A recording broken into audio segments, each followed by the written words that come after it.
So in this example, we're told that we have a submerged pump and delivery pipe system as shown in the figure. So here's the pump. There's an inlet pipe and an outlet pipe. At the inlet, the volumetric flow rate is given. So that's the volumetric flow rate through it's the same volumetric flow rate through the whole pipe system. We're also told the temperature is 15 degrees C. This is water in here, so it's the water is at 15 degrees C. At the exit, the pressure is 1 atmosphere. So I'm just going to say P atmosphere is 1 atmosphere.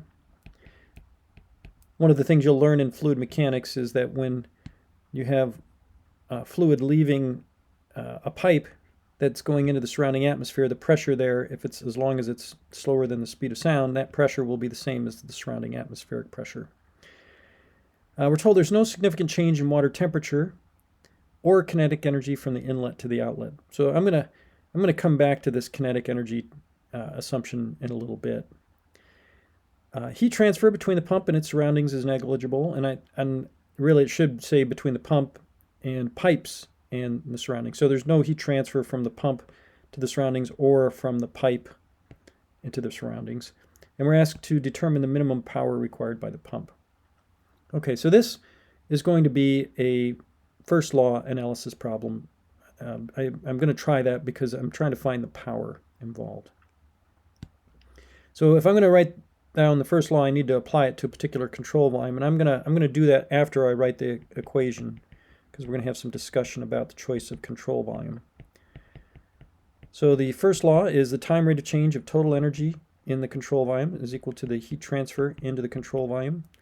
I'm going to write it as plus the work done on the control volume. The reason I'm going to do plus the work done, or the power done on the control volume, is because I'm trying to find the minimum power required by the pump to operate. So there's going to be some power going in to the pump to make it work. So that's why I'm using the plus on. Okay, and then we have the total enthalpy coming into the control volume. Remember that total specific enthalpy is just this whole thing. It's just a shorthand way of saying specific enthalpy plus specific kinetic energy plus specific potential energy. It's just easier to say total specific enthalpy. And then we have the total enthalpy leaving the control volume. Okay, so again, that's the total specific enthalpy at the outlet.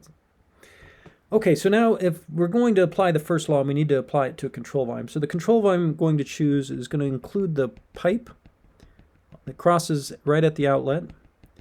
It's going to go down, and it's going to include the pump, because that's where the power is going in. And then I'm not going to close it out right at the inlet here. And this is a little detail, but I want to talk about it because it's an important one. The reason I don't want to close it out here is because I don't really know the properties very well at the inlet there. Specifically, I don't know the pressure very well there. As you'll see later, pressure will factor into the analysis of this problem. The pressure will come in through these specific enthalpy terms.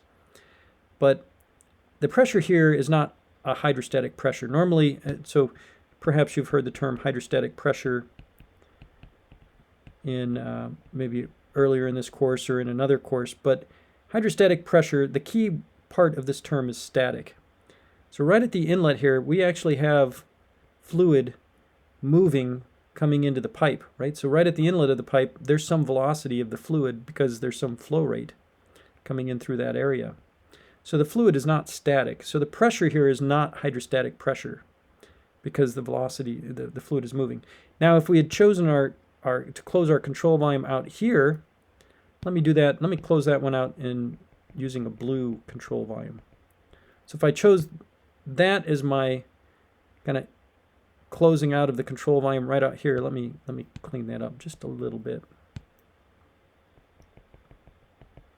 So if I chose the point there as my inlet, out here the velocity is pretty small.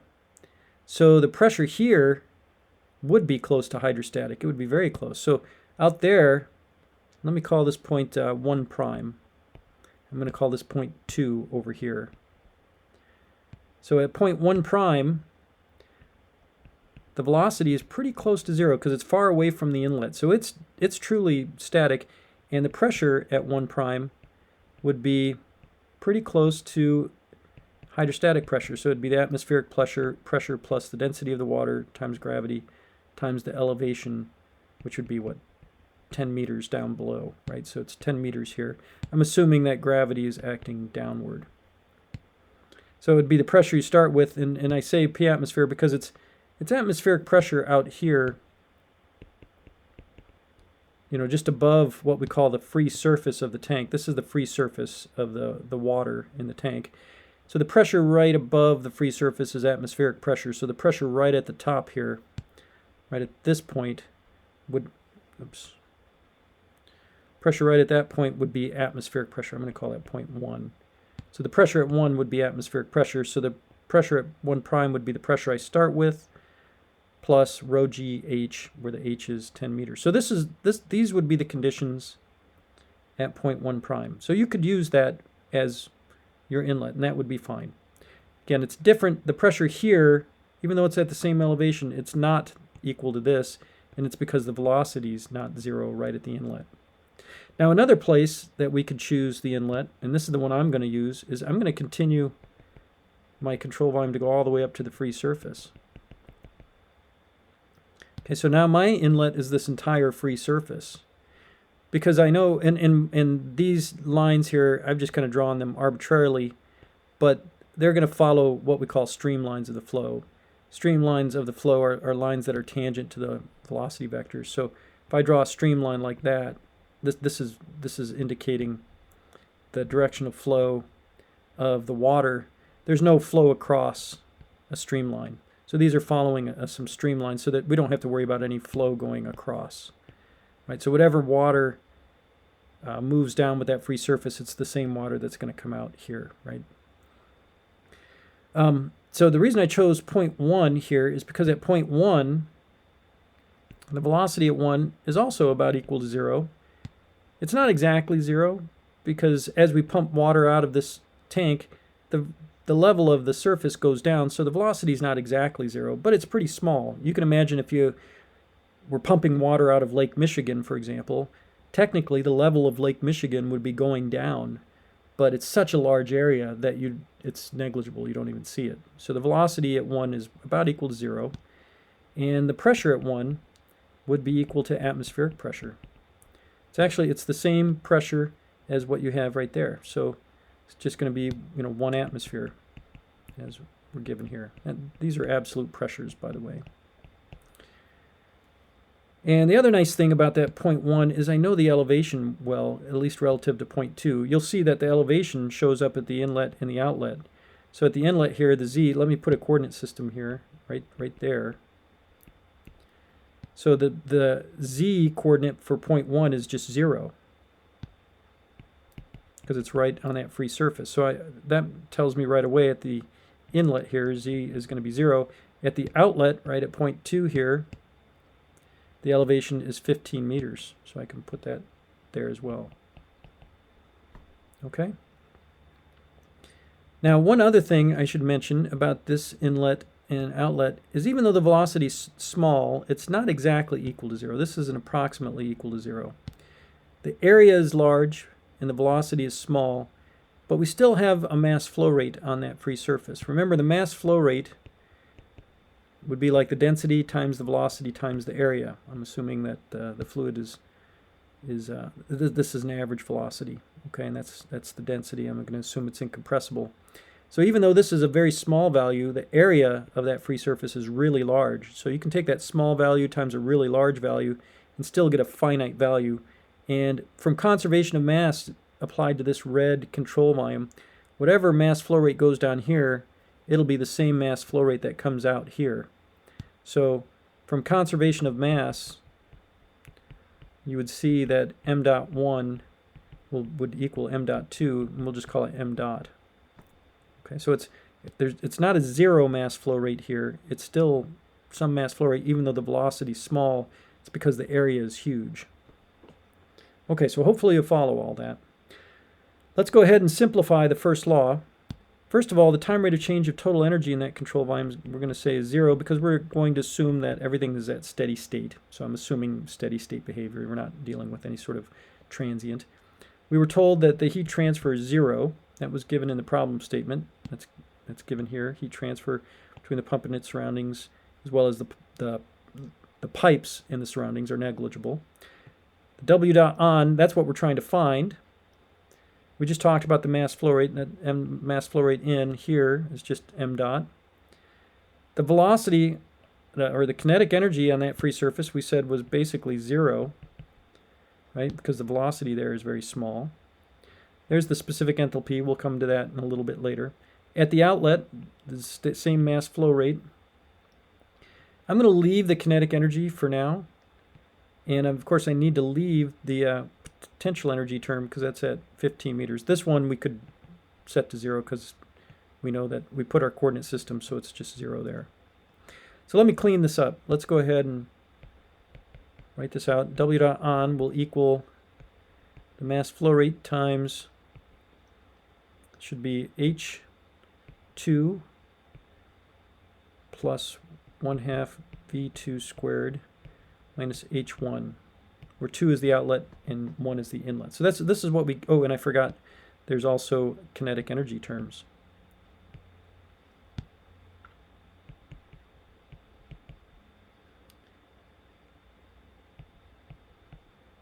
And you know what, I'm going to just put the kinetic energy term in there here, but we know that Z1 is equal to 0.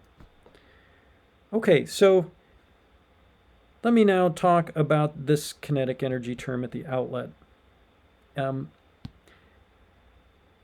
Assuming kind of a reasonable pipe diameter, so the pipe's not all that huge, the velocity here at the exit will be some finite value. It'll certainly be bigger than V1. V1 was close to 0 because it's such a large area. This area is small, so the V2 will be some finite value. Now, in a normal fluid mechanics calculation, we would retain this term. We would have to include it in our calculation. The only way we could include it here is if we knew the area, at the outlet. But we're not given that information, unfortunately. What we are told is that there's no significant change in the kinetic energy from inlet to exit. So we're just going to make use of that information and just assume this is negligible.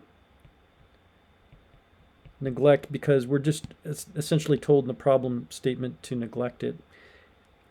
I think that's probably not the best setup for this problem. I think it would have been better to actually give the area, and then we would retain that term. But since we're not given the area and we're told to neglect it, we'll just go ahead and neglect it. So then what we're left with is m dot H2 plus GZ2 minus H1. Okay, so now we're trying to find what the specific enthalpies are. Now remember that we're dealing with water here, so water is a compressed liquid. And so the approximation we have for finding the specific enthalpy for a compressed liquid at some temperature and pressure is the specific enthalpy of the saturated liquid at the given temperature plus the pressure minus the saturation pressure at the given temperature times the specific volume of the saturated liquid at the given temperature. Right? That's one of our approximations for dealing with compressed liquids. But we're told in the problem statement that the temperature doesn't change significantly. So the temperature at the inlet and the outlet are basically the same. That the temperature of the water remains the same the whole time. So what that means then is H2 minus H1, this term will cancel out because it's the same temperature for both H2 and H1. And then these terms will cancel out because they're at the same temperature at the inlet and outlet. So what we're left with is P2 times the specific volume of the saturated liquid at that temperature minus P1, same sort of thing. But if you look at that, again, the pressure at 2 and the pressure at 1 are the same. They're both atmospheric pressure. Right? So they're the same pressure, and since it's the same temperature, specific volumes cancel out, so then this basically means H2 minus H1 is just 0. So what we're left with in the end is the power that we need to put into the pump will be the mass flow rate times G times Z2. So that's it. And in order to do that calculation, we need to find the mass flow rate, of course, right? So the mass flow rate will be the volumetric flow rate divided by the specific volume of the compressed liquid at the given temperature. That we can look up, right? Because this is the volumetric flow rate. That's the specific volume at that given temperature. So we'll have to look that up in a table. And then gravity, of course, is 9.81 meters per second squared, and we know Z2 is 15 meters.